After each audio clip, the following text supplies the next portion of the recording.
The BYs of Hawkstone International Motocross in association with Playground.com.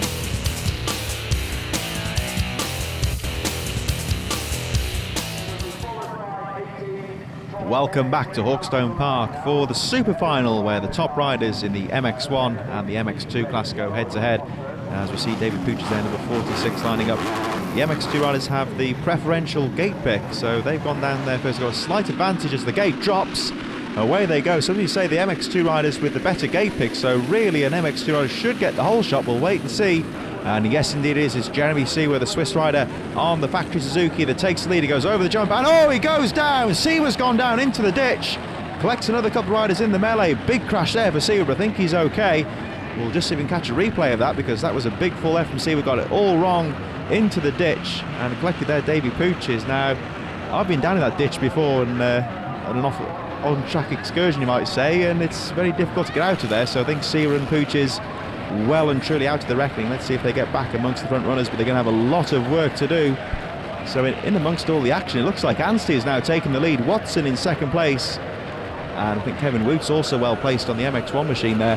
But Anstey, number 99, he's cleared away at the front. Watson in second place, number 919, there he goes in second place on the Hitachi Husqvarna. Looks like Hurling's out to third place.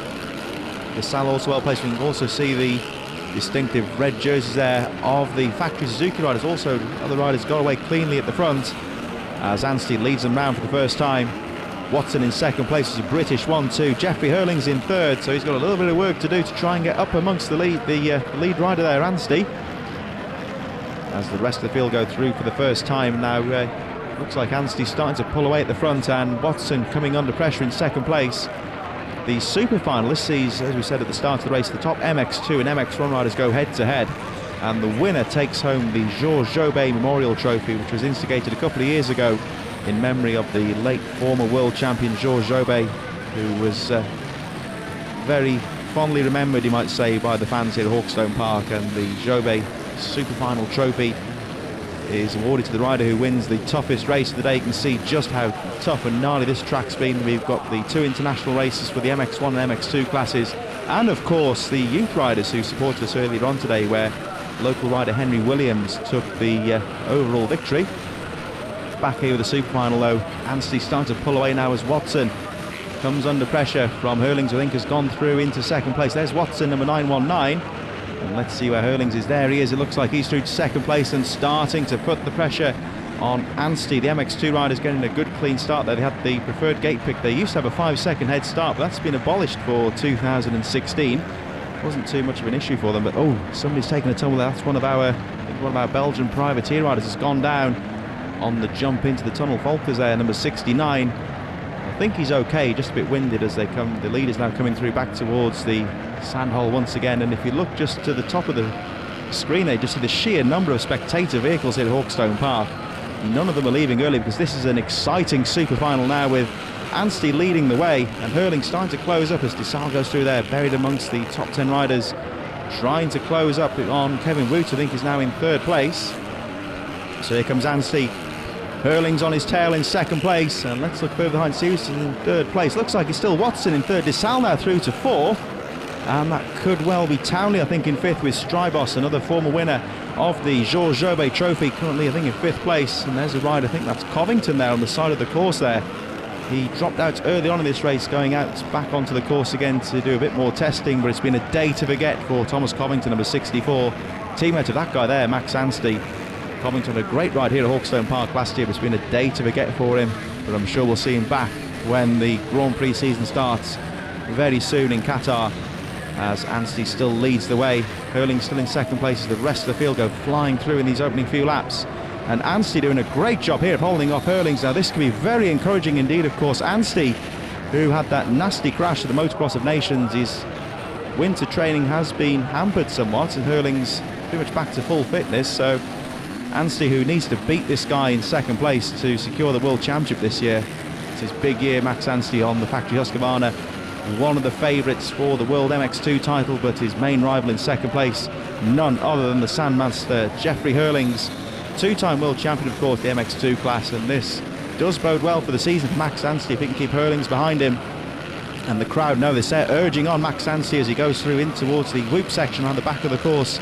as we approach half distance. There he is, and Anstey really is holding on to that lead quite well. He's maintaining the pressure with Hurlings in second place as they come up towards the finish line to complete another lap. And this one of the best crowds we've had at the Hawkstone Park International for many years. The event running since 1999 nonetheless, when one of the top riders was Stefan Everts, who's here today as the capacity of team manager for the factory Suzuki team, as of course is one of his main rivals. That was of course Joel Smets, who's also here with the Red Bull team, and he'll be very pleased indeed because his man is in second place. He goes up the hill there, Jeffrey Hurlings chasing number 99, the race leader, the British rider Max Anstey, goes back into the woods once again. There he is on that factory Husqvarna, and we were talking of famous names. Anstey is managed by the Husqvarna team, none other than Jackie Martins, who won the 1993 World 500 Championship, one of the first winners in the modern era on a four-stroke machine, and a former Grand Prix winner here at Hawkstone Park. So Anstey himself, of course, the son of a former Grand Prix rider, Mervyn Anstey, and he really is proving to be a chip off the old block as he leads his super final from Jeffrey Hurlings in second place. And Hurlings is not giving things up, and there's another famous connection to Hurlings, the son of Peter Hurlings, another former Grand Prix rider. So certainly does seem to be in the genes with some of these top riders as Hurlings starts to close up on Anstey once again. But Anstey is not giving things up at the front. He still leads the way. He's got a clean track in front of him, and you can see just how clean that factory Husqvarna is. He's pretty much been unheaded for the entire race. From Jeremy Seawer, of course, was the whole shot man. We took that nasty spill into the ditch. Seawer, incidentally, he's okay, but he retired from the race, as did Davy Pooches. Both riders okay, but they were so far back they opted to retire from the race. Really were out of contention, unfortunately. But that guy there in third place, number 5, Kevin Woots, the Belgian privateer on the KTM, still very much amongst things here. Not too far away from leading MX2 rider Sean Simpson moving through the field as well. And Kevin Woots, well, if anything happens to Hurlings or Anstey, I think Woots will be well and truly up at the front, and maybe a new winner of the Georges Jobet Trophy. But at the moment it looks like the trophy is staying in England with Max Anstey. You see there one of the spectators with the camera phone. That just goes to prove what a great sport motocross is for the spectators. They get right up close to the action, just as close as we can with the television cameras. And they really do have the best seat in the house in the centre of the course here as Anstey holds that inside line. Oh, but he goes down. Anstey has gone down. Hurlings takes the lead. A small mistake from Max Anstey.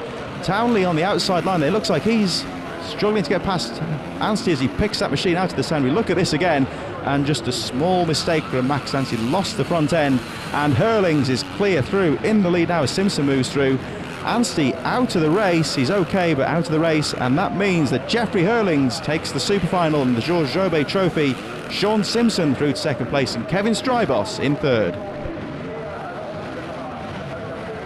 So here on the podium now with Kevin Strybos, who is 5th overall in the MX1 class today, but fought back with a very strong fought third place in the super final. Now, Kevin, were you pleased with the riding in the super final? Yeah, sure. Everything went well in the last race, and the first and the second race got some bike issues, and we went back to our old bike for the last race, and yeah, it paid off. I knew that something was wrong, because normally I do always good here, and now the first and the second race was, was really bad. So, but yeah, anyway, I'm happy I could finish third in the last moto. It was a good ride, it was a good practice, and yeah, nice. So we certainly saw the old Kevin Strybos in the super final. Certainly with Hawkstone Park being so tough today, getting a third place would be a good result to take home to Belgium. Yeah, sure, it's very good, and it's something to build on, Next week we have a race in France, and then we have a weekend off, and then it's Qatar, So we had a good winter, and it's always good that we do some pre-season races, like here with the sand, and with the mud. It was quite heavy for the bike, so it's a good thing to see, if everything works well, and if everything's working good with the bike, and so yeah, I'm happy that I could come here. So here now with 2nd overall in the super final, none other than Sean Simpson, and the top Brit, of course, and that was a great way to reward the home fans. Yeah, it sure was. The super final's always quite a spectacle for the spectators, seeing the two different classes going head to head in the last one, but shame I didn't get out to a better start. I would say had I got out to a better start, I might have been able to battle with Max and Jeffrey, but Jeffrey could cruise home at the end. I had a bit of heat from Kevin in third place, but felt like I was riding strong enough, and I could have went for another 5 or 10 minutes. So yeah, I was just holding my lines. Yeah, overall happy to be standing up on the podium again. And of course the big thing, second in the super final, but crucially for you might say, the top MX1 rider. Will that be a good sign ahead of the season? Yeah, it sure will. I mean, there's a good lot of names here this weekend, and to come out on top was, it was the goal obviously, but it was nice to get it done. So just rewards the fans and the team and everyone that's put in a lot of effort to get us to this stage. Just shows that I've done my preparation as well, and just looking ahead to the next couple of weeks and hopefully a successful time in Qatar at the first World Championship. Now we look at last year, Sean had a fantastic win at the Belgian Grand Prix at Lommel, and do you enjoy the sand conditions? Yeah, I do. I actually live out in Belgium, or base myself out there for a majority of the year, so I'm no stranger to the sand at all. Sand was pretty wet out here today, but I'm pretty comfortable with the sandy conditions, and the rougher the better for me, really. Well, we certainly wish him the best of luck in 2016. Second overall in the super final, Sean Simpson. So here we are with our super final winner, Jeffrey Hurlings, and it's been a perfect day for you. Yeah, obviously won all 3 motors, so it can be better, and we expected to do good, but what we did today was really good. To obviously win all 3 motos and took some good stars, and they made a lot of improvement on the bike and as a rider as well. So it was tough because it was kind of one line because of the weather conditions, but we made the best of it and we had a solid day. And of course a tough fight with Max Anstey in the opening few laps. Did you really keep the pressure on him? Yeah, I did. Obviously he took the whole shot and I came from fifth or something, so I had to work my way up to the front. But once I was on the back wheel, I tried to overtake him at some places, but I knew what was going to happen, and then I wanted to pass him around the outside, and then on the inside I see he went down. So that made it kind of easy for me, but we made the best of it today. We won, so that's good. Certainly a great win for him. First overall today in the super final, Jeffrey Hurlings. The Be Wiser Hawkstone International Motocross in association with Playground.com.